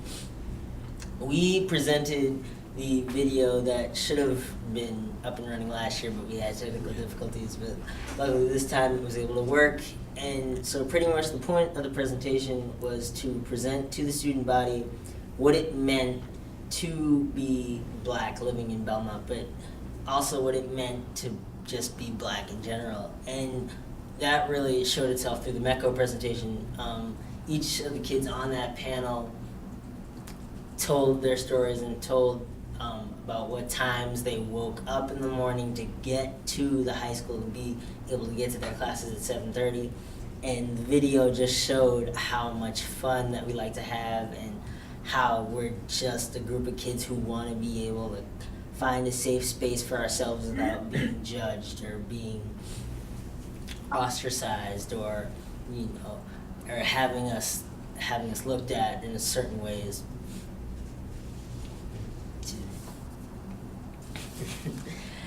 And really, I appreciated the amount of support that we've gotten beforehand, but especially now. And on one of the panels, a fellow student pointed out the amount of people that had showed up to the presentation in order to hear our stories. And that to me shows that these kids are interested in what we have to say, and that although we are the minority in the building, that when we come together, we have just as much power, and we can present ourselves as a united front, and that we are just as capable. And I just appreciate Dr. Comet and Ms. Garashina for the opportunity to be able to tell our stories, and that hopefully with the Diversity Week programming continuing in the future, that we will continue to do so.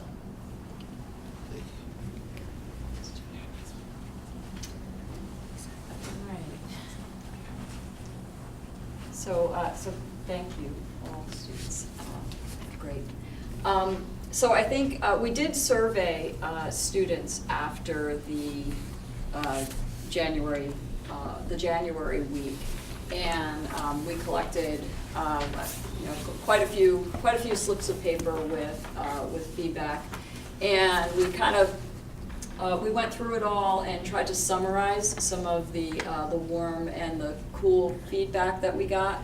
I think that our students here tonight pretty much summarized the warm feedback, so I'm not gonna go through that. Some of the cool feedback we got was mentioned by Cam, that some students said that they didn't get to go to events, or didn't get to go to a lot of events, or didn't get to go to the events that they wanted to go to.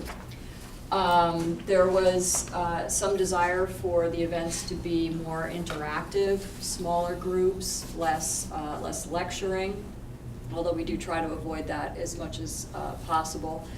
Some more uplifting topics. I thought we had quite a few this year, but that was in the cool feedback.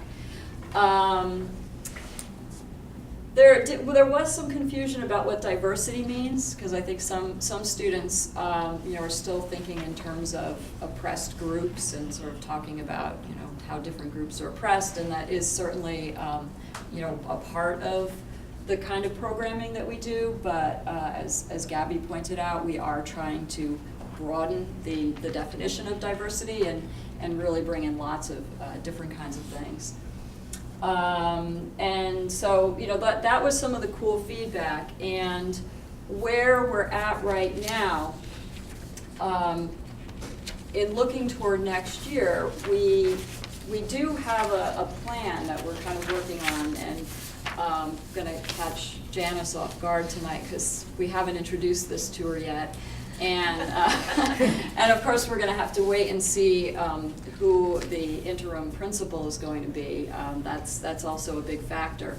But one of the things we're thinking might address some of the cool feedback that students gave us was if we were to designate 2 half-days and make them, devote them to diversity programming and workshops. So we would probably be able to do 3 different sessions. So it would be sort of like a conference, sort of like a PLT conference, where we would have a range of different workshops and lectures and things, different topics, and students would be able to choose the 3 events that they wanted to attend, and all students would be attending them. Logistical nightmare.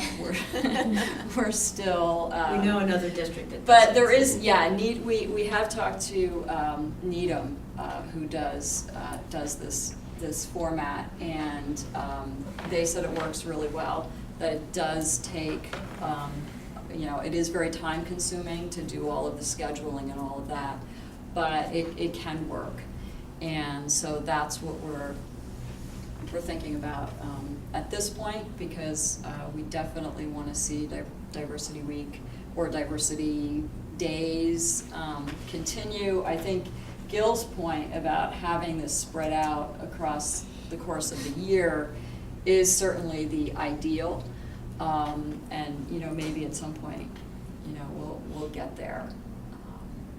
So I think now Gabby's going to talk a little bit about some students that we've been preparing to take more of a lead. So through some of our diversity work and through some the organizations in the town of Belmont, we've met a woman named Dorothy Stoneman, who, as you can see, is the former CEO and founder of Youth Build, which is a pretty amazing international organization. And she came in, and we basically cast a pretty wide net in terms of inviting student leaders of any kind, whether that would be student council, athletics, extracurricular activities. We also asked any teachers if they could think of a person to recommend for this cohort. And we probably had between 50 and 60 kids meet in the library one day after school, and we tried with that question in yellow there to just get them to talk about the high school in general. We obviously had, our PLT obviously had a goal of having them grow to help us with Diversity Week, but it was interesting what the main 3 outcomes were from their guided conversations, sometimes in groups, sometimes out to the group, and then in one big group setting, which was a little bit difficult to navigate, but we did some good note taking. And these are the 3 categories that I would say really resonated from their comments and from their brainstorming. They saw some areas of improvement around pride and spirit in the school, and they kind of focused on, when they were prompted to come up with an idea of how that could be addressed, or a pattern, or a change in culture, they really focused on the pep rallies that happen at the high school and how that time and that togetherness could be restructured or used in a different way, which I thought was really interesting. Academic stress and competition came up, and they were trying to reimagine the awards ceremony and a way to honor students across the board, that it wasn't necessarily academic, or give students a sense of success or confidence at the school that wasn't simply centered around academia. And that was, again, not a total surprise to me, but the way that they articulated that I thought was pretty insightful. And then we did talk about Diversity Week. We did talk about what they had experienced and what they thought, and got similar comments to these students here. But what really came out are two pretty significant words, I think, moving forward. Yes, diversity, as Chris was saying, points out sort of marginalized or oppressed people, that the programming has that focus, or at least when we imagine presenters or when we imagine workshops, we sort of have always kind of started in that place. However, students were trying to figure out ways that programming could unify, point things out, point out differences, but in a way to bridge people together and make people a little bit more curious about what's not, like Gil was explaining, what's not like them, what's different from them. And then that's always been the goal. We didn't mention it tonight, but it's always been the goal to sort of have these presentations move into classrooms and have teachers facilitate. That's a big step. I mean, it's very pie in the sky, but to have conversations come out of these presentations or these exposures for the students. And so I think this going back to this conference style, the 7:30 to 10:30, what is instructional time, be devoted to a different format, I think would make that, I'm envisioning that conversation, those curious moments for the students to unpack what they're experiencing. I see that as more possible in that format. But we do hope to bring Dorothy Stoneman back in. She lives in Belmont. She's a Belmont High School graduate, actually. And looking forward to this conference setup and the logistics, I think she could be pretty helpful in terms of imagining 1-hour groups, 2-hour groups, or imagining how to get the kids together and how to get them talking around certain topics. That's all we have. If you guys want to ask us anything, and thanks again for having us here. Does anyone have questions or comments? John? I really like that you're pushing the boundary on what diversity means and really asking what that definition is. And it couldn't be said better than in the last line, that it's really a discovery of different things. So when you can ask why and get involved and learn things that you didn't know before, it was it's pushing the boundaries of what that means, I think, is really helpful for everybody. So I really appreciate you looking at diversity in a very, very different way, and it allows a lot of good conversations and a lot of good learning to happen from expanding that definition. I think it's great. And it's respectful of everything that makes everybody unique and different, and exploring that and talking about it and learning from it. So, and you mentioned the kids can learn. It sounded like you were like 45 years old, so I wasn't sure whether or not you were like, are out in the real world. But your view of how pushing people to explore and think and having hard conversations in a way that's constructive and comfortable is a really big deal. And so I really appreciate both of you providing those options and experiences to all the kids. So thank you, and thank you to the students as well. And just to add that, I really appreciate you not just organizing it for kids, but with kids Right. and developing your leadership capacity and your peers and helping you have student-to-student voice and sharing, and that and your enthusiasm sharing with us tonight really is very energizing and gratifying. Thank you very much for being here tonight. Thank you for having us. Thank you. Thank you. I just wanted to add, as a parent, I don't know which way I should face, having conversations in the car with your children on the way home after school from time to time. This was a buzz with my son, who's not, Chris Matthews says hi, no, who isn't always, the biggest talker about what happened during the day. And so this was the source of several conversations, days after days.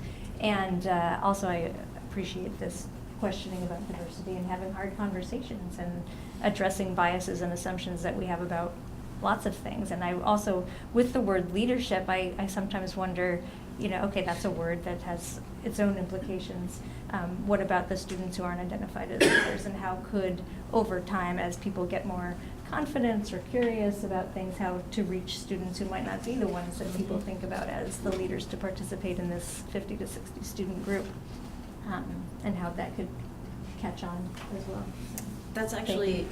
sure, you brought up something else that is part of the vision that we have for next year, which we mentioned at one of the assemblies, which was that we tried to put together a form online so that anybody could come forward with, an issue, a hobby, a perception, a perspective, or, keeping it, as you were saying, pretty broad.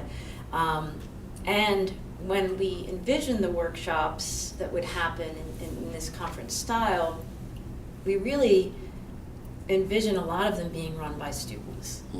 Now, I'm not sure what kind of training would need to be involved or how we would front load that per se, but I feel like taking a risk on that, because like you're saying, it's really important to find these different, to know what the silos are of a school. I was thinking about when you're discussing enrollment, like just sheer number of people and how separate you can become in your lives, and try to bring them together. I spoke with someone who leads anti-bias training, and he was talking about how he needs, it's literally a 2 to 2.5 hour training. And again, I thought about this new format in the sense that, you could do an in-school field trip for kids along those lines. In fact, I did go to one that was done through the psych course, AP psychology course. But it would be hard to do that because you wouldn't know who to pick. You wouldn't know how to harness that 80 students or whatever it is. But if you have something that happens twice during that 7:30 to 10:30 period, or happens on both days, say something, Chris and I were just discussing this on the way in, say something is really, really popular, and Cam actually mentioned, on paper, a student, or even here, this looks like this amount of interesting. But then when you go, it could be hugely more interesting or hugely less interesting. So it would be nice to have that sense of latitude of time and different groupings of people to repeat programming or better programming, or have more people go to the programming. Sort of easing the logistical piece is, if something looks amazing and we can do it, then let's have it happening in 4 different classrooms or 6 different classrooms. This is way just in the future in terms of logistics, but it definitely, thinking about it now, that format definitely addresses a lot of the things that are being said here in terms of access and who gets to lead and who gets to have their voice be heard. And just to add on to what Gabby's saying, I think we're part of the vision too is to hopefully to get faculty involved.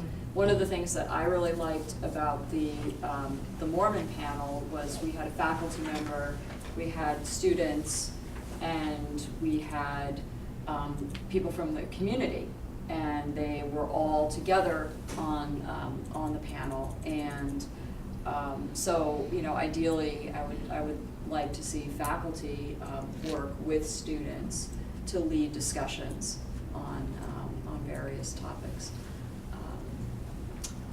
So that's the hope for next year. So I'd like to say thank you, because the words in that, I'd use another word for the middle, but having spirit and pride is created by creating traditions, and so you can have pride in who you are and you're belonging to a larger school community. And instead of award ceremony, just recognition of everybody's growth and work, not necessarily the competition of who's the best, but recognizing people for the growth and the good work that they do in a lot of variety of ways. And then unifying the folks of the school. Those are all really great words when you think about what a school culture should look like or can look like, and we would want to look like, so that this is a really nice blueprint for moving some of the work forward around culture. So thank you very much. Appreciate it. Thank you.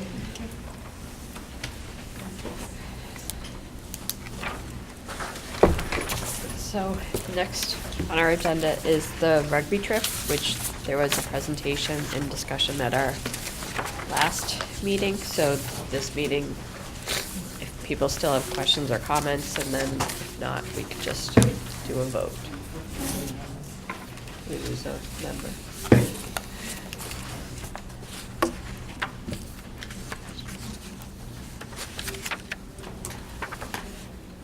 We'll wait for Kate to. And then we'll vote. Because right now. Anybody have any questions? Does anyone have questions or comments on the trip? I did notice the cover memo said April 2018. It should be April 2019. Okay. I figured that out.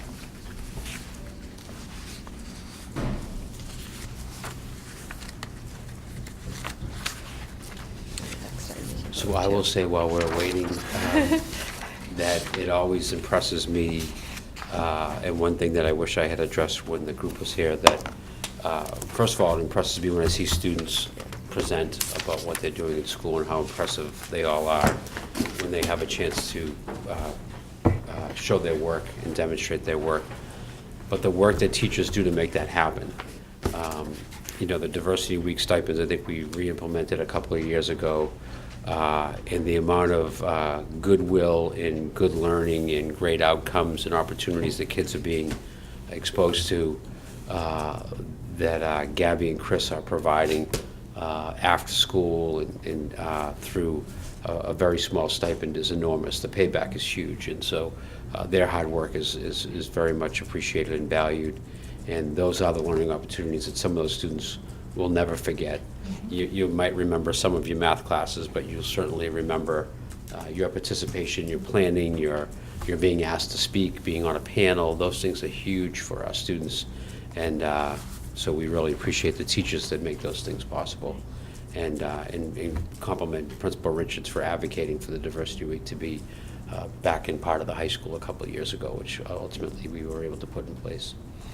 All good stuff. And there's many groups like that. For the teachers using their professional learning team as a way not just to figure out something for their teaching, but for the whole school. Right. And so there are other teachers as well who are on that team, and so combining all of those forces to think about these opportunities for kids and for the wider student body.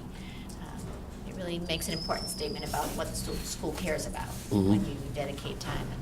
And although they hadn't shared that idea with me before, I have heard a different idea. And I love the idea of having, suspending classes for a couple of half days and having everybody participate. And I can tell them my own secrets for scheduling 500 people in a 3-hour period. It can be done. No, I thought it was exciting to see too that they want to expand and, all the work that they're putting in, and then they want to do more on top of that. Yeah, It we're was very nice to lucky hear. to have them. Yeah, but I can just envision even more if the high school students wanted to have a conference for the middle school students, or, this. Right. Yeah, present that, go down to the middle school and present. Or even, It's a great whatever, idea. But possibilities. I was just so impressed to see the number of events they plan to be part of it. 'Cause it's so much work to plan even any one of those things. And to do it on 2 separate weeks and have so many events each time, it's very impressive. We had originally planned for them to come to the March meeting that got canceled because of the snow. And I'm glad we got a chance to have them come now because we got to hear about both the weeks. So before Janice has to step up and start the tap dance, she's here to fill time. We can come. Well done, good job. Thank you. Okay, so next is the vote on the rugby trip, and Kate, we just mentioned that we discussed this before, and if people had questions, nobody did, or comments. So if somebody has a motion to approve the Belmont High School rugby trip, team trip for April 2019. So moved. Lisa, the second. All those in favor? It's unanimous. Okay. So the next item is the school resource officer, to vote on that, which we discussed at our last meeting as well. So we did discuss it at our last meeting, and we were informed by our town administrator, Patrice Garvin, that the costs associated with the SRO would be carried in the town budget, not in the school budget, which was part of what after they started to discuss it, they felt it was important to do so out of the quote town side and not the school side of the budget, which is helpful to us because I think collectively found it to be a very good asset to the district. We have an MOA with our police department now and have a resource officer at the high school. We have a DARE officer here at the middle school, but adding another resource officer, I think, would provide a lot of good, high-quality support to our students and our families that they currently get through our one resource officer, and we would be able to double that capacity. And just to reiterate, that resource officer that we currently have works with elementary, middle school, and high school families, and we really believe they provide a great benefit to support the schools, the students, and the families and the staff. So I think that the town was hoping to get a vote, not just that we think it's a good idea, and that's why we brought it back on our agenda to vote to accept the position that they are offering. Is there any discussion? I just have a clarifying question. I heard the DARE officer mentioned separately from school resource officer, but I thought those were kind of the same thing. Is there a difference in what their job descriptions are? Mm-hmm. So the DARE officer is doing like teaching of classes, or how The what's DARE difference? officer does teach some classes and is a presence in the building, but is more of a teacher and interacts with students in a different way. Whereas the resource officer is trained specifically for different types of interactions with students and families and children, and does all of our lockdown and other training for staff in connection with other staff at the police station. So there's definitely a different training model and a different function for both of those positions. Okay. Any other questions or comments? So, do we have a motion to approve the addition, I guess, of a school resource officer at the Chenery? Just noting it's not coming from our budget, but we're just approving the presence and the position be created. Okay. Andrea, do we have a second? Second. All those in favor? Okay. Unanimous. Okay. So, moving on to subcommittee and liaison updates. Finance subcommittee did not meet today, but we do have a meeting planned for May 1st, which is different than our schedule is normally, traditionally the last few years. So we've been meeting on school committee days, but that schedule, just so the public knows, will likely change, but all those meetings will be posted. The policy subcommittee has not met, but we'll be scheduling a meeting likely, correct? We did not send out an invitation to try to get together until we knew who was going to be on the committee. Okay. That's why we waited to put that out. So now that we know, we'll put that out. Okay. So the curriculum and instruction subcommittee? We haven't met since the last Okay. one. And the capital budget committee is meeting, and we have a meeting scheduled for this Thursday at 8 a.m. to continue discussions on the capital budget. The warrant committee is meeting tomorrow night to continue discussions of the articles for town meeting and I believe, approval of the budget. The Belmont High School Building Committee. The Belmont High School Building Committee has had several and many meetings over the last couple of weeks. Today, we had a meeting with the directors where the directors and the leadership council, full leadership council, including elementary principals, were able to comment on the newest layout of the building. We will do that again tomorrow with the design team and our 7 through 12 steering committee of educators that have committed almost every Wednesday to giving feedback to the design team. So the teachers will get a chance to provide that feedback tomorrow. And we are getting ready for another submission to the MSBA on May 9th, where we'll go back in and give them an update on our layout. I believe Thursday night there is a meeting at the Wellington cafeteria that I think you got an invitation as a school committee member, and the Board of Selectmen did as well, and the public are invited. It's going to be a workshop on some of the aspects of the new layout of the building, and we're really getting down to that time where finalizing the layout as it relates to the big picture systems and workings of the school are being prepared for the MSBA, and it's going to be a busy time between now and June, so we appreciate the work of all the different educators and parents and community members that are coming to these sessions and providing feedback, and we're looking forward to the next couple of months. And the community path, I don't believe we have an update on that. Pardon? I do Okay. not have an update. All right. So personnel items done, business items done, and so next on our agenda would be the approval of minutes from our meeting on April 10th, 2018. I'll just note, I gave us another version of with just a few typographical edits to the minutes. But if anyone has any other comments or edits. This is very minor, but on item number 5.6, it says an updated site plan will be shown. It should be SITE, site plan, I think, not SIGHG.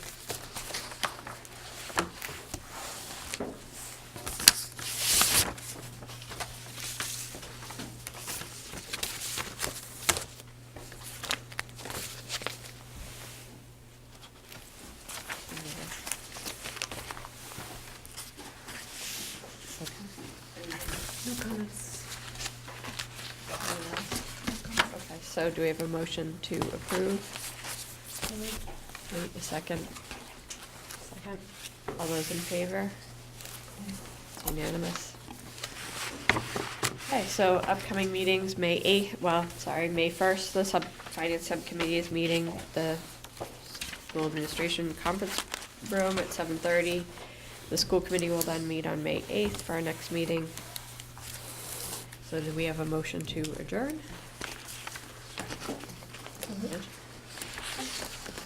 A second? Okay.